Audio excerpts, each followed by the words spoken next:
Hey guys, আসসালামু আলাইকুম। আজকে আমি আপনাকে দেখাবো বাটা মশলা দিয়ে মুরগির মাংস রান্না। মজাদার একটি রান্না। এখন আমি প্যানে প্রথমে তেল ঢেলে নিলাম এবং পেঁয়াজ কুচি দিয়ে এখন পেঁয়াজটাকে ব্রাউন কালার করবো ভেজে। যতক্ষণ না একটু বাদামি কালার আসছে, মানে হালকা, ততক্ষণ এটাকে ভাজতে হবে।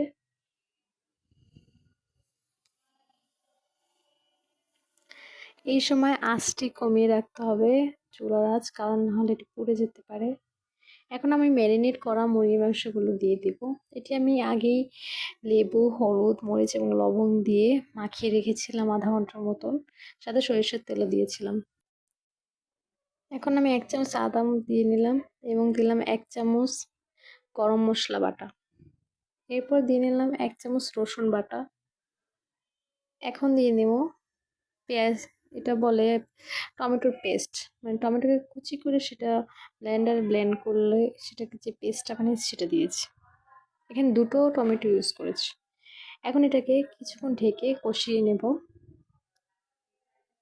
এটা 10 মিনিট ঢেকে রেখেছিলাম। এখন 10 মিনিট পর উঠিয়ে দিলাম, এটা অনেকটাই সিদ্ধ হয়ে আসছে। এখন দিয়ে নিলাম 1 চামচ লবণ, 1 চামচ হলুদের গুঁড়া এবং 1 চামচ মরিচের গুঁড়া এবং সাথে দিয়ে নিলাম 1 চামচ জিরা গুঁড়া। এখন সবকিছু মিশিয়ে এটাকে নেড়ে নেব। এখন কষানোর সুবিধার্থে কিছুটা পানি অ্যাড করে নেব, তাহলে এটা ভালোভাবে কষাতে পারবো। সাথে দিয়ে নিলাম আলুগুলো। আলুগুলো এই সময় দিয়ে নিলে এটা মুরগির সাথে একসাথে সিদ্ধ হয়ে যাবে। এই জন্য সবগুলো আলু মশলার সাথে একসাথে মিশিয়ে নিলাম।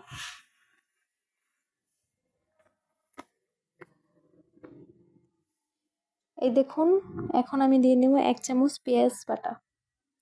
এটা দিয়ে ভালোভাবে নেড়ে নিয়ে তারপর ঢেকে দিলাম 10 মিনিটের জন্য।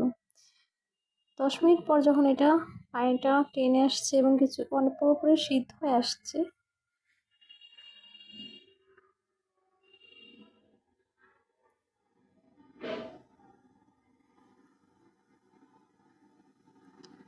এখন এটাকে নেড়ে নিচ্ছি আমি আরেকবার।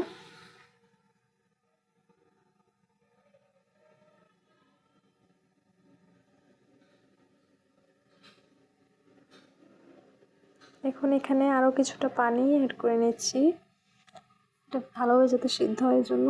2 কাপ পানি দিলেই যথেষ্ট।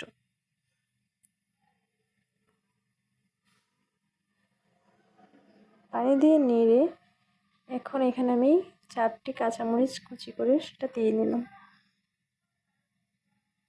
যখন এটা পুরোপুরি সিদ্ধ হয়ে আসবে তখন এখানে দিয়ে নিলাম পেঁয়াজ বেরেস্তা। পেঁয়াজটাকে হালকা ভাজা করে বেরেস্তা করে তৈরি করে নিয়েছি এবং দিয়ে নিলাম 2 চামচ ঘি।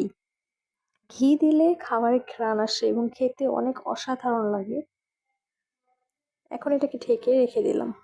এই তো দেখুন, আমাদের রান্না যখন হয়ে এসেছে, এটা আমরা পরিবেশন করে দিয়েছি। দেখতে কি লোভনীয় এবং সুন্দর লাগছে আমাদের মুরগির মাংসটা। এটা যেমন খেতে মজা হয়েছে তেমন দেখতেও আকর্ষণীয় হয়েছে।